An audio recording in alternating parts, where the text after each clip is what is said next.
pagka umaga nililinis talaga, pinaprocess talaga para maya kung mapapakita natin sa inyo kung pagkatapos ito mga 7 siguro, so malinis, dinadakot nila ano nila mga bulldozer para dakutin ng mga basura no dito sa area nito.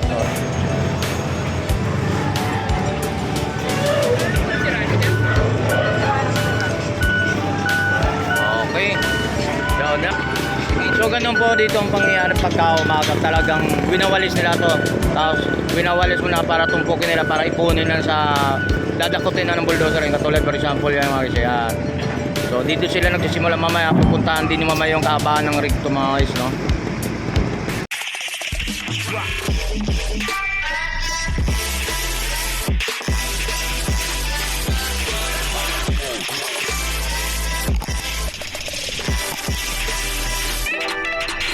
Good morning mga guys, so welcome back sa YouTube channel natin mga guys. So, nandito naman tayo sa Carmen Plana sa Divisoria mga guys. So dito tayo sa so kahabaan ng recto to mga guys. So kapakita natin dito sa kaganapan dito sa Divisoria kung paano sila maglinis, kung paano sila mag-process dito sa area na to, kung sa pag-umaga dito mga guys. So nililinis tong area na to kasi pagkagabi kasi ito mga guys, so palingki to, so may mga nakalatag dito sa kahabaan ng recto. So ipapakita na ito. Shoutout nga pala sa lahat mga subscriber natin mga guys. Maraming pong salamat sa mga suporta sa aking YouTube channel mga guys. So samahan nyo ako mga guys. So papakita ko sa tamang way dito. So shoutout sa lahat ng mga seaman sa mga OFW. Shoutout po sa inyo. So from Liti, shoutout po sa inyo. From Davao City, shoutout sa inyo sa mga subscriber, sa mga sumusuporta sa aking YouTube channel. So mga guys, samahan nyo ako para ipapakita ko sa video kung anong kaganapan dito sa area na to, sa recto kahabaan ng. So let's go. Yung area nito, so hindi na pa talaga pa napaglinis ngayon sa umaga na to. So area na to ang kahabaan ng recto no. So ito maraming pinaglilinis pa na nila no. So maya so ang time set natin mga isa 6:21 mga isa, dito ang dama pang basura no, hindi pa nagligpit, so pinaprocess pa talaga nila. So mga isa, ikot tayo sa kabilang side dito mga isa. So yung natutusan na sila naglilinis sila itong area na dinadakot din talaga, binulbulldozer nila itong area na ito para linisin itong area na, dahil sa gabi kasi mayroon mga ito area na no, na may mga nakalatag dito sa mga iba't ibang mga produkto po itong mayroon sila. So itong sa kabilang side mga isa, lilinis, ikot tayo dito sa harap sa area na to sa Divisoria no. Mamaya ikot tayo doon no. Ito na po yung sa mga natin sa Carmen Planas, itong papasok na yon. So yung umaga na to, yung pagpasok na yun yung Carmen Planas no. Yun, dito na pag-ikot tayo sa kabila, ito na po yung talagang nililinis nila. Pagka umaga nililinis talaga, pinaprocess talaga para maya kung mapapakita natin sa inyo kung pagkatapos ito mga 7 siguro, so malinis, dinadakot nila nila mga bulldozer para dakutin ng mga basura no dito sa area nito. So abanti tayo sa kabilang side mga yan. Itong area ng recto. So mga baguhan na sa ating YouTube channel no, sa mga hindi pa nakakaalam sa ating dito sa area ng Burauta no. So ito yung galing ka ng Quiapo, so galing ka ng Monumento, Cubao, so pag Divisoria, sa Divisoria po itong kaganapan ng recto. So ito po yung area na to. Okay, ito po yung area na kung saan pong kahabaan ng recto mga iso dito no. So yun yung kaganapan to sa ngayon. So no, ang oras natin na ay nasa 6:29 po mga iso. So nandito, so ito po yung winawalis pa na lang, iniipon nila lahat ng mga basura para may dakutin rin ng loader, mamaya bulldozer mga guys no. So mga doon sa kabilang side titingnan natin. So itong area na to sa kahabaan ng recto, so marami pang mga basura, so hindi na iniipon nila. So ito makikita mo sa kabilang side, ganun naman din ang kabilang side din mga guys. So may mga maraming tinutumpok mo nila sa basurahan nila dito sa area na to sa kahabaan ng recto mga guys. So dito po yung mga guys, so talagang to palingki no. Sa kabilang side ganun din. So nagsisimula kasi ng dito mga guys, mga alas 2 ng hapon, maraming naglalatag dito sa mga iba't ibang mga produkto mga guys. So yan, sa kabilang side ganun din. So mayroon kanina na pinakita na dun sa way na yun no. So nauna dun na dakot, so mamaya mga bulldozer mamaya sipuntahan din to para dakutin dito mga basura dito na nag-ipon-ipon ng mga basura dito mga guys no? Dito sa area na to. So yan, ito,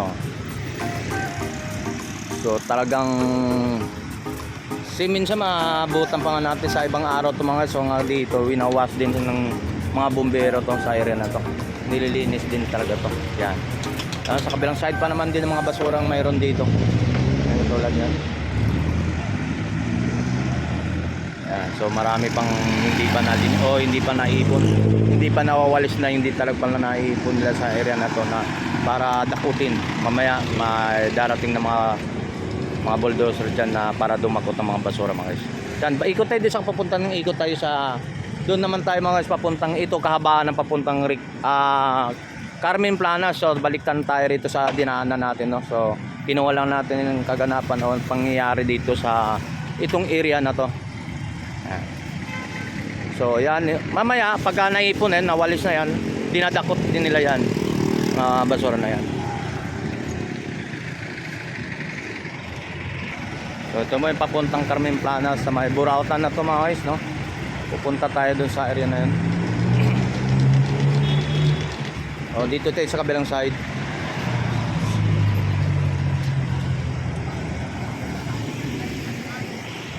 Yan, ito baybayin na natin sa kahabaan to mga guys, sa mga area na to. So pasok tayo dun sa may area. Tatawid tayo sa kabila.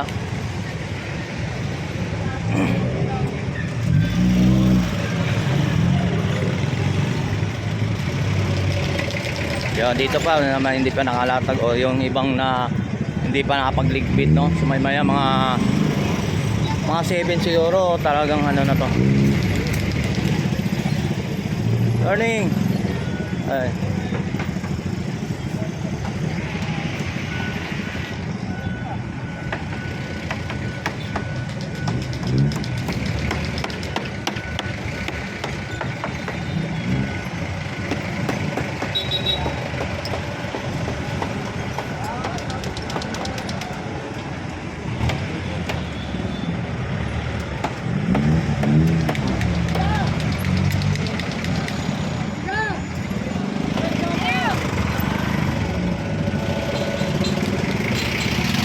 So ito na, nagsisimula na dito na para dumakot dito sa mga basura natin dito sa, ayan, iniipon nila.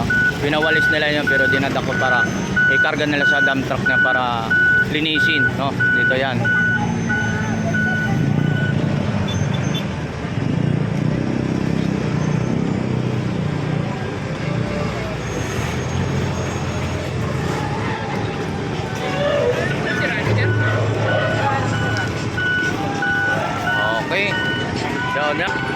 So ganun po dito ang pangyayari pagka umaga, talagang winawalis nila to. Tapos winawalis mo na para tumpukin nila para ipunin na sa dadakutin na ng bulldozer. Katulad for example yan mga guys, yan. So dito sila nagsisimula, mamaya pupuntahan din mamaya yung kahabaan ng rig to mga guys, no.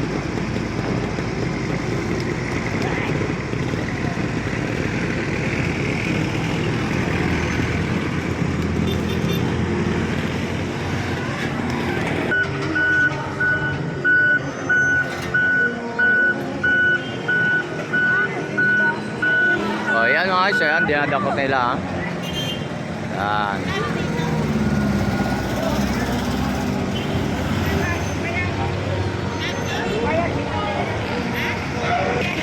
So ayan mga guys, so update lang tayo sa kaganapan dito sa kahabaan ng Recto dito sa Divisoria, no. So pag ito na talagang totalin naman pala at so hindi pa naman talaga totalin na nakaupo na umpisa na si Isko, pero talagang inumpisa ng paglilisong ang kaganapan dito sa Divisoria. Paano na kaya kung itong mga Burautan, kung sakali kung ito ng John 30 talagang manumpa na siya ng mga upo na dito sa pagbabalik sa Maynila po mga guys, no, dito sa Burautan. Paano na kaya ang Burautan, mayroon pa kaya pag si Isko Moreno na talagang upo sa John 30. Abangan natin mga guys, so itong area na to sa kahabaan ng Recto. So baybayin natin naman dito sa loob ng Burautan. Titingnan natin, samahan nyo ako. Ayan, yan, dito na tayo, no. Yon. So pinakita na natin ang kaganapan doon sa Recto, no. Ito babalik dito tayo sa area ng naman tayo sa Burautan mga guys, kung action reaction nung pag-upo na talaga ni Isko Moreno na sa June. Dito yan, no, katulad yan yung mga guys, ito nakalatag dito. Yan. So ito po yung mga nakalatag dito, mas swertihan lang dito na nakalatag dito na about na mga latag si mga. Yun, may mga itong ano. Morning. So may mga about tayo rito sa mga ano. Boss, magkano ba yung pang-display natin mga figurine natin? Kong, magkano yan? Figurine natin oh. 250 ang isa. Yan, 250. So mga ganito boss, magkano to? Oh, 350 po mga sa mga pang-display nito pang figurine. Ito. Tapong. Ito magkano to? Oh, so 250 doon to mga lahat ng mga. So ito boss, bong. Ito magkano to? 150. Electric pa natin. 150. Yung OB natin. 150 tapos yung 350 natin mga electric pa natin. Ito boss, ito magkano? Ito. Oh. Ha? 150 to mga ganitong ori mga nakalatag ni Pong no. Mga about ng mga latag mga electric at mayroong mga ano dito. So yan mga guys, so katulad nito for example sakali tayo. So paano na kaya pag dito na? So talagang makaupo na si Isko, mayroon pa kaya to mga ganito. So may kung ano tayong maitatanong natin dito. So mga baga dito ang nakadagdag lalata. Yan, may mga laruan tayo ng mga about mga laruan. Tag 20-20 lang doon. Ito. 150 lang. Yun, timbanga 150. Yan. Mga 150. Pero mura na no, 150 no. 150 natin. Mga timbangan natin. Ito bong. Yung digital 250. 250. Digital na timbangan ba yan? Ay, lutuan? Oo, induction. Oo, lutuan pala di kuryente no. 250. Alright, mga sabat sa mga. So katulad niya mga guys, mga laruan na mga tag 20-20 lang mga laruan diyan yan. Okay, dito naman tayo sa about ng mga nakalatag, may mga halo-halo po. Oh, boss ha, morning. So dito mga guys, so halo-halo po dito mga segunda mano at yung mga mayroon tayong mga tools na mga brand new mga guys. So bigyan natin sample dito mga guys, so mga katulad ng mga construction ano natin. Sticker boss. Oh, but ayaw ko boss, nakalimutan ko. Ay boss, itanong lang natin magkano mga presyo nito sa pang ano ng salamin. 500 pares po mga guys. So ito update price lang tayo mga about mga ito mga segunda mano mga guys. So ito mga katulad mga video ito mga barina natin boss, magkano? Magkano to? 1,000. Ha? Magkano? 1,000. Yan mga i-video natin mga equipment natin no. Yan. So ito. Ito boss, magkano to? 150 lang yan. So may mga level bar, 150 naman sa mga ganitong mga level bar natin ha. Yan. Mga kuha lang tayong ideas mga sample dito sa mga about na mga ito brand new to mga guys. Ito boss, magkano ng mga presyo nito? Yung portable natin ng barina. 1,200. 1,200. Dalawang battery ito ng mga isa sa mga ganito. So 1,200. So kuha lang ideas, update price talaga about ng mga tools dito mga guys. Madami kang pagpipila na mamili ka na. Segunda mano at yung mga brand new, mga iba't ibang mga tools pa mayroon doon, mga cord mayroon sila doon, mga pang style mga hardware na mga guys. Yan dito sa mga latag dito mga guys. Kaya pasukin natin dito sa area natin sa Burautan no. So mayroon pa tayong ano. Ito shoutout po sa lahat mga subscriber natin no. So good morning po sa mga lahat ng mga tumatakiling dito sa YouTube channel natin, sa mga lalo sa mga Burautan mga. So mayroon natin mga payong dito. So ito entrada pa lang to, so 90 lang isang pirasong payong natin, 90 pesos lang mga guys. So ikot tayo doon sa kabilang side. So mayroon tayong mga iba't mga tools din dito, mayroon dito mga guys yan oh. Ito tayo. Yan, may mga nakalatag dito mga segunda mano mga bike mga guys. Mga segunda mano, mayroon sa mga electrical. Ito tanong natin. Boss, magkano bintahan to? Wala mayari. So guys, so hindi natin maisabi kung magkano ang presyo nito sa nakalatag na itong mga sa mga pang grinder natin no. Pero maganda to. Yan. Ikot tayo doon sa mga latag, sa mga latag pa may pang pwede natin maabil dito. Yan dito tayo sa mga latagan. Yan.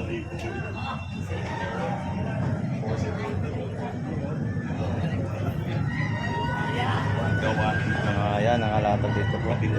Yan. May mga tools tayo, mga antiko, mga tools, mga martilyo dyan mayroon, dyan mga katam mayroon. Yan, mga katam tayo.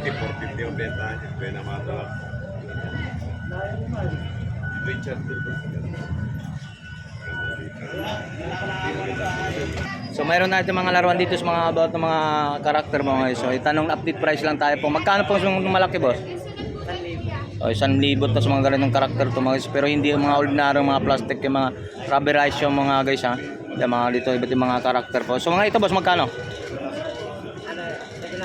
700 yan mga guys. Kita mo naman sa mga ibang mga klase mga karakter. Dragon Ball. Si Goku. Yan, mga ito. Ayan. Dami, lalaki. Oh, laki. Oh, sa mga dyan, mga latag dyan, mga sunglass, yung mayroon din siya mga guys, mga katulad yan.